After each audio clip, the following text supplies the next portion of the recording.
regularly on the weekends. One of my favorites is Hotel on the main drag of town on the waterfront. Here's a room for about $55, and it's comfortable. The location couldn't be better, even color TV to watch eyewitness news. The comfortable transportation around the island. The tour takes about 4 hours, is packed with beautiful sights and interesting stopovers. The drivers are well trained, very informative, and sometimes even entertaining. And along the way, we see birds and plants and more wildlife than any other of the Channel Islands. You'll stop at a working horse ranch where Arabian horses are trained, and they'll put on a horse show for you. You'll spend a few minutes at an old stagecoach stop for coffee and donuts, and they say because of the spring water they use and the smoke from the fire, this is the best gosh darn coffee in Catalina. And of course, you'll see the famous Catalina buffalo, part of an original herd brought here back in the 1920s to make a movie, and they've been multiplying ever since. The inland tour is a must, the price under $10, and that makes it within reach of most of us. If you only take one tour on Catalina, take this one, and do bring along a camera.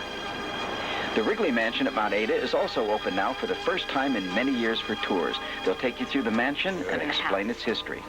I like the old roll piano. They even had my favorite songs, A Man on the Flying Trapeze.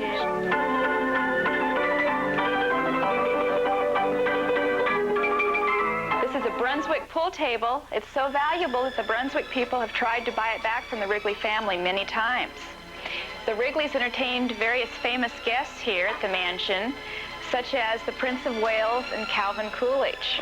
There's a room where the Wrigleys could watch their Chicago Cub team practice below and the town expand. Below. They're also planning a new sunset tour of the Wrigley Mansion. This summer we're having a special tour called Sunset and Lights, and our guests will have wine and hors d'oeuvres here on the balcony and enjoy the sunset. What else to do? This year, the popular glass-bottom boat tour. Divers go under the boat to feed the fish and stir up the action. When the water is clear, which it wasn't when we filmed this, it can be quite a sight. Also on the sea, the Sunset Cruise. The cruise costs $17, offers 2 hours of cruising off the island with a buffet supper and lots to eat for all hands. You'll get one free drink for that money, and then you're on your own.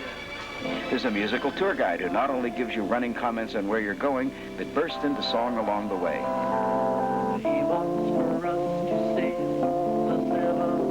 But for me, it's the casino tour. The casino built in 1929, and this is another must on your Catalina vacation. The ballroom is extraordinary, no interior supports, and you know, you can just shut your eyes and picture the dance bands playing. Once in a while, the tour members become so enthusiastic, they have to get up and dance.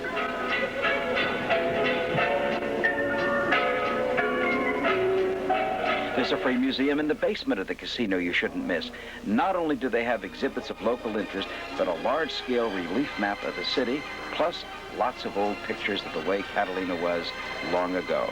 If you find time on your hands in the evening, a visit to the Avalon Theater in the casino building is not a bad idea, especially since organist Bob Salisbury plays before each performance. Again, just an example of what makes this eyewitness getaway called Catalina so different and so worthwhile.